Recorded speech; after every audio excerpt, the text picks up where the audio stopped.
창세기의 질문과 함께하는 오늘의 묵상입니다. 오늘의 질문입니다. 이삭과 리브가는 부부싸움을 전혀 하지 않았을까? 이 질문으로 우리를 사용하시는 하나님의 일하심에 대하여 은혜 받는 시간 가지도록 하겠습니다. 이삭은 아브라함의 늙은 종의 헌신과 기도의 응답으로 리브가를 아내로 맞이하게 됩니다. 리브가는 물을 청하는 낯선 사람에게 물을 떠주고 피곤한 그를 대신해서 10마리의 낙타에게도 물을 먹이는 배려심 많고 착하고 건강한 여자입니다. 사람을 두려워하지 않는 적극적인 성격의 소유자인 리브가는 아름다웠습니다. 리브가는 최고의 신부감이라 말해도 전혀 손색이 없는 여자입니다. 이삭은 조용한 것을 좋아하는 감성적인 성격의 소유자입니다. 어느 날 해지는 저녁들에 산책하러 나갔다가 자신과 결혼하기에 오고 있는 리브가를 만나고 사랑하게 됩니다. 리브가가 20년 동안 임신을 하지 못했지만 이삭은 20년 동안 말없이 기도했습니다. 자식을 낳고자 후처를 얻지도 않았습니다. 이삭은 아버지 아브라함이 자신을 번제로 바치려 할 때도 말없이 순종했습니다. 싸우기를 싫어하고 말없이 인내하는 온유한 남자, 그가 이삭입니다. 이삭의 아버지 아브라함은 가축과 노비가 많은 부자였습니다. 당대 최고의 부자라고 말해도 과언이 아닙니다. 이 정도면 이삭도 최고의 신랑감이라 말할 수 있는 남자입니다. 이삭과 리브가의 결혼은 완벽한 두 사람의 만남이라 말해도 좋을 것 같습니다. 그러면 여기서 우리 함께 질문해 보겠습니다. 완벽한 두 사람이라 여겨지는 이삭과 리브가가 만나서 이룬 가정은 문제가 전혀 없었을까? 또 이삭과 리브가는 부부싸움을 전혀 하지 않았을까? 우리가 질문하게 됩니다. 이삭은 리브가의 임신을 위해 20년을 기도했습니다. 그리고 20년 만에 드디어 리브가는 쌍둥이를 임신하게 되었습니다. 자신의 뱃속에서 싸우는 태아들로 인해 괴로워하던 리브가가 주님께 묻습니다. 창세기 25장 22절에서 23절 말씀 세 번역으로 읽겠습니다. 그런데 리브가는 쌍둥이를 배웠는데 그 둘이 태안에서 서로 싸웠다. 그래서 리브가는 이렇게 괴로워서야 내가 어떻게 견디겠는가 하면서 이 일을 알아보려고 주님께로 나아갔다. 주님께서 그에게 대답하셨다. 두 민족이 너의 태 안에 들어있다. 너의 태 안에서 두 백성이 나뉠 것이다. 한 백성이 다른 백성보다 강할 것이다. 형이 동생을 섬길 것이다. 주님께서 리브가에게 형이 동생을 섬길 것이다 라고 말씀해 주셨습니다. 여기서 의문이 생겨납니다. 리브가가 야곱을 향한 주님의 뜻을 들었습니다. 이것을 이삭에게 나누고 함께 공유했을까요? 만약에 리브가가 이삭에게 주님의 뜻을 말했다면 이삭은 그것을 수용했을까라는 의문이 생겨납니다. 왜냐하면 두 아들이 태어난 후에 두 아들을 대하는 부부의 태도가 대립과 갈등의 모습이기 때문입니다. 창세기 25장 27절과 28절 말씀 읽겠습니다.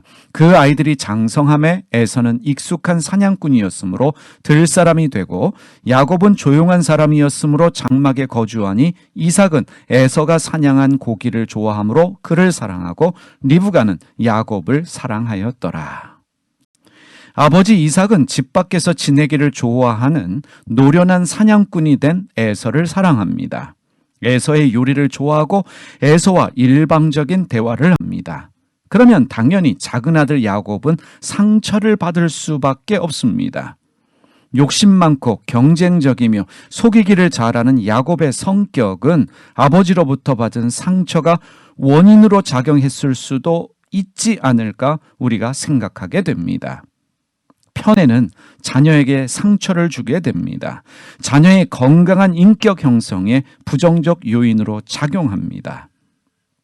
어머니 리브가는 장막 안에서 생활하는 것을 좋아하는 조용한 성격의 야곱을 사랑합니다. 남편 이삭이 큰아들 에서를 축복하려고 할 때 주님의 뜻을 알고 있는 리브가는 이삭을 설득하지 않습니다. 오히려 야곱이 축복받을 수 있도록 남편을 속입니다. 상처받게 될 큰아들 에서를 배려하지 않는 어머니의 모습을 보게 됩니다. 이삭과 리브가는 아들들 문제로 다투고 싸우지 않았을까요? 큰아들을 대하는 리브가의 태도를 이삭이 문제 삼고 지적하지 않았을까? 작은 아들을 대하는 이삭의 태도를 리브가가 비난하지 않았을까? 이런 생각들 하게 됩니다. 어떤 형태로든 부부간의 갈등과 싸움이 있었을 것에 분명합니다. 총신대학교 신학대학원의 이관직 교수님께서 쓰신 책이 있습니다. 성경 인물과 심리 분석이라는 책이 있는데 그 책에서 이삭의 가정에 대하여 엮이는 가정이다 라고 말하고 있습니다. 읽어보겠습니다. 성경에는 그리 분명하게 나타나 있지 않지만 에서와 야곱을 향한 이삭과 리브가의 태도를 보면 이들 부부 관계가 그리 건강하지 못했음을 짐작할 수 있다. 예를 들면 이삭이 에서를 축복하려고 할 때 그와 리브가 사이에는 그 전에는 직접적인 커뮤니케이션이 일어나지 않았다. 대신 에서에게 말하는 이야기를 리브가가 의도적으로 엿들었고 그녀는 자신이 편애하는 야곱에게 모종의 지시를 내려 야곱이 축복받도록 음모를 꾸미게 된다. 이것은 일부 가족 사이에만 연합이 이루어지고 있음을 알려주는 행동이다. 일관되게 이삭은 에서를 내 아들아 라고 부르고 리브가는 야곱을 내 아들아 부르는 모습에서 편애와 연합의 구도를 볼 수 있다. 이것은 엮이는 가정의 특징이다. 완벽한 사람도 없고 완벽한 가정도 없습니다. 겉보기에는 완벽한 사람, 완벽한 가정이지만 사실 모든 사람은 문제가 있고 모든 가정은 어떤 모양이든 문제가 다 있습니다. 하나님은 문제가 있는 사람, 문제가 있는 가정을 통해서도 일하십니다. 문제 있는 사람, 문제 있는 가정을 예수 그리스도의 조상이 되게 하신 하나님의 섭리가 놀랍습니다. 무슨 뜻이겠습니까? 문제 있는 나도, 문제 있는 나의 가정도 하나님이 쓰실 수 있다는 말입니다. 기도하겠습니다. 하나님 아버지, 내가 문제가 있고 나의 가정에 문제가 있지만 전능하신 하나님께서 나도 나의 가정도 쓰실 수 있다는 그 믿음 가지고 소망을 가지며 살게 하여 주시옵소서. 하나님께서 일하심으로 말미암아 주님께서 쓰실 그 날이 오게 될 줄 믿습니다. 오늘도 하나님의 은혜 가운데 사는 날이 되게 하여 주시옵소서. 예수님의 이름으로 기도드립니다. 아멘.